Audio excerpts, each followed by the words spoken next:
اور کھودنے لگے. کیا کرنے لگے؟ کیا کھودنے لگے؟ زمزم کا کنواں نکالنا ہے، بتایا گیا تھا. کھودنے لگے تو سارے مکہ کے لوگ ہنسنے لگے. یہ دیکھو پاگل کب آب زمزم بند ہو گیا ہے، کب زمزم کا کنواں بند ہو گیا اور یہ ابھی کھود رہا ہے، اپنی مرضی سے نکلے گا والا. سب ہنس رہے ہیں.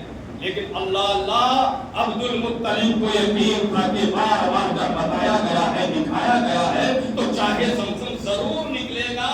اور جب کنواں کی کچھ علامت، کچھ نشانی، کچھ آثار نظر آئے تو پھر قریش کے سارے لوگ آ گئے خاندان کی اور آپ سے لڑنے لگے. کیا کرنے لگے؟ زور سے بولو. کیوں لڑنے لگے؟ کہ یہ جو کنواں نکال رہے ہیں اس میں ہم لوگوں کا بھی حصہ ہے. صرف قریش خاندان کے آپ نہیں، ہم لوگ بھی ہیں، ہم لوگوں کو بھی شریک کیجیے، ہم لوگوں کو بھی حصہ دار بنائیے. مگر عبد المطلب نے کہا نہیں، اب تم لوگوں کو شریک نہیں کروں گا، حصے دار نہیں بناؤں گا. یہاں تک کہ بہت زیادہ اختلاف ہوا. فیصلہ کرانے کے لیے کاہنہ کے پاس گئے سارے لوگ. راستے میں ایک کرامت ہو گئی، پانی ختم ہو گیا. حضرت عبد المطلب نے اپنے مخالف پارٹی سے کہا یار پانی ختم ہو گیا ہم لوگوں کے پاس، پینے کے لیے دے دو. ان لوگوں نے منع کر دیا. یہاں تک کہ حضور کے دادا کے ساتھ جو لوگ تھے ان کو یقین ہونے لگا کہ کہیں پیاس کی وجہ سے ہم لوگ راستے میں ہی نہ مر جائیں. مگر اللہ کا کرم ایسا ہوا کہ حضرت عبد المطلب حضور کے دادا کی گھٹنی کے قدم کے نیچے سے پانی کا چشمہ جاری کر دیا. اور جب پانی کا چشمہ جاری ہو گیا تو حضور کے دادا کی جو ہے سخاوت دیکھو اور ان کی شفقت، محبت، عظمت اور حکمت دیکھو. حضور کے دادا عبد المطلب نے سارے لوگوں سے کہا، اپنوں سے بھی، بیگانوں سے بھی، اپنی پارٹی سے بھی اور دوسری پارٹی سے بھی، لوگوں آؤ اللہ نے پانی کا چشمہ جاری کر دیا ہے، خوب پانی پیو بھی اور خوب پانی پلاؤ بھی. ایک ہے ہمارے حضور کے دادا حضور عبد المطلب. جب لوگوں نے دیکھا یار ان کے اوپر ہم وچار کروانے جا رہے تھے کاہنہ سے، مگر یہ تو اتنے بڑے شخصی نکلے کہ جب پانی کے لیے لوگ ترس رہے تو انہوں نے پانی دیا، آفر کیا، پلایا. وہیں سے لوگ مان گئے، وہیں سے لوگ مان گئے اور وچار کے لیے آگے نہیں گئے، واپس لوٹ گئے. اور اس کنویں کے مالک حضرت عبد المطلب رہے آب زمزم کے. ہاں اسی درمیان ایک کام یہ ہوا کہ اس وقت حضور کے دادا عبد المطلب کو صرف ایک ہی بیٹا تھا. کیا بیٹا تھا؟ ایک بیٹا. زور سے بولو نا بھائی. نام کیا تھا؟ نہیں ہوگا، قیامت تک نہیں ہوگا، یہ بھی بتا دیتا ہوں. اب بھی طریقہ بدلو، قریب آؤ عالم کے، قریب آؤ مسجد کے، قریب آؤ مدرسہ کے. جلسہ کی عادت ڈالو، میلاد کی عادت ڈالو. وہ مشورہ کر کے بھی کوئی کام نہیں کرے گا تمہارا بھی.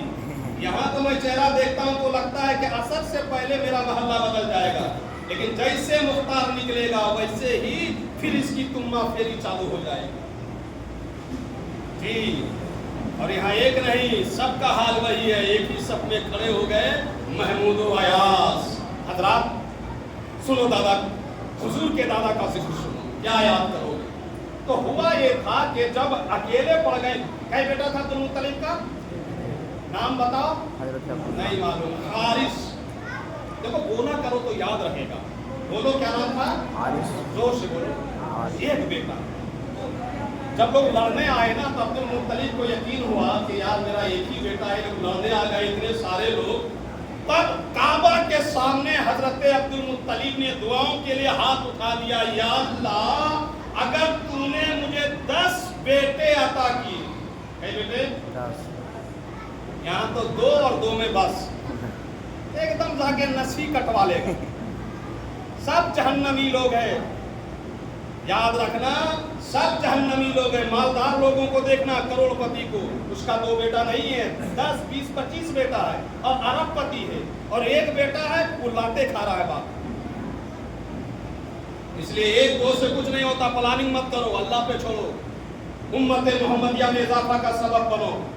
بہرحال دعا کی، یا اللہ 10 بیٹے دے دے اگر تم، اور 10 بیٹا میرے جیتے جی مجھ کو سنبھالنے والا ہو جائے، جوان ہو جائے، تو کعبہ کے سامنے منت مانتا ہوں کہ ایک بیٹے کو کعبہ کے سامنے کیا کر دوں گا؟